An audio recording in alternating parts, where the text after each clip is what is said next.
kati yena apenenga ngali eyo mbedde ne bakusinkana eyo mu Asala ne bakola mu gondi yawe then nagamba amanyi nagamba sayina simu yange nenga era bwaiza okubirako nakufuna naye amawere gatuukako nange nenyonga okunoonyereza n'okizuula nekakasa owulira ebyo nti mutabani wavudde embulamu bw'ensi social media mukadde ako wagihandolinga otya ku bigambo ebyalikenaba ekiro ekyo waaliwo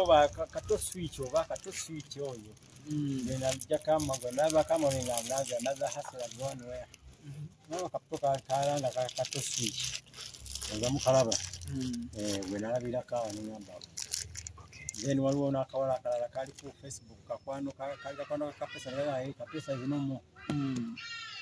neŋamba awedde nekubira ku mukulu we ali wale sikamuko wano ono ye mukulu w'abakapeesa ye first born waabwe katusabe naye atubuuze Taata temwafunamuko okugaana okukkiriza nti mwakikiririzaawo ate ebiseera ebisinga abantu abavambulamu naddala nga bali ku mawanga eyo bannyini bantu abo beeraliikirira nnyo engeri gye banatambuza emibiri gy'abagenzi okutuuka muno wasooka n'okirowoozaako mukadde ako nti kinaaba kizibu nnyo yali agenze mu bulungi ekya mu kampani yali supposed okukola ki yali supposed okumuzza saa kirinaamu kyonna so tewalina bweraliikirivu bwonna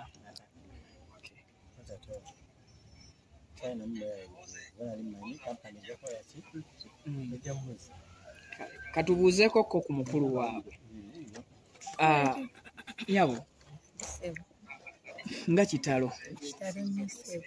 gwe mukulu wa kapeesa amanya nze nakatudde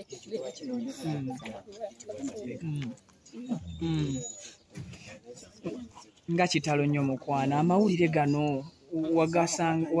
wagawulira otya amawulire nzeyi wange yasooka okunkubira naŋŋamba mama kapeesa kyobe musanvu fudde nemugamba nga sinagawulirako ako anyagambe nemugamba kirabika byaki bya social media gansanga kati waliwo n'omuvubuka gwe yasoma naye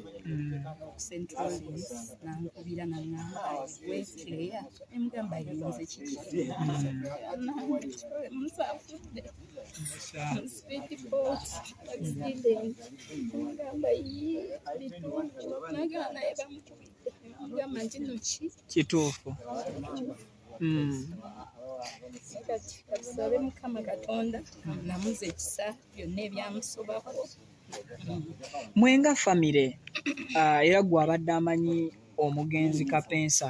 oluusi bwe mwakula ebigambo ebyamwogererwa mukadde ako naddala katwogere nnyo ku lunaku nga ziyiseewo nga 3 nga intaneti ewuuma omwana mulamu omwana mufu omwana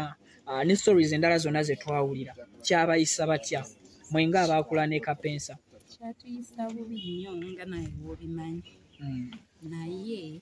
kasita omusajja eyamuconnectinga ku kampuni we yatugamba nti kapeesa yavudde mu bulamu bw'ensi oyo gwe twabiliivingiramu tetubadde tukimanyi nti kapeesa nki mulamu yafa ebyo ebya social media nga tetubiriiko era babadde batugamba mulamu simanya biki bamukwata simanya bamutwala ku poliisi simanya biki naye nga ffe tumanyi ekituufu nga famire ebiseera ebisinga okuzza emibiri gy'abagenzi kibeera expensive nnyo nga famire musobodde mutya okukihandolinga mu mbeera y'ebyensimbi okusobola okulaba nti olwaleero omubiri gwa muganda waffe tugenda okukubaka eriiso ekyo muzeeyi yasinga okukola ki okukimanya naye era tebibadde byangu era obimanyi enteekateeka z'okuziika ziyimiridde zitya naddala mikwano gya kapensa abali wano e Uganda abandyagadde okwerekerako munnaabwe ekyo kya taata taata leka ajja akitubuulire lumu okuziika kapeesa bano bajja mumaliriza enkya bafunewo service bagala mumaliriza enkya ekyo kyalo bajja mumaliriza naye waliwo obugenda okwesibaasibamu makya bwe bamumala bamuleeta esonda asuulewo muzige ku Saturday ssaawa 10 so wakuziikibwa ssaawa 10 esonde lwe lujja okubeera olw'omukaaga Saturday.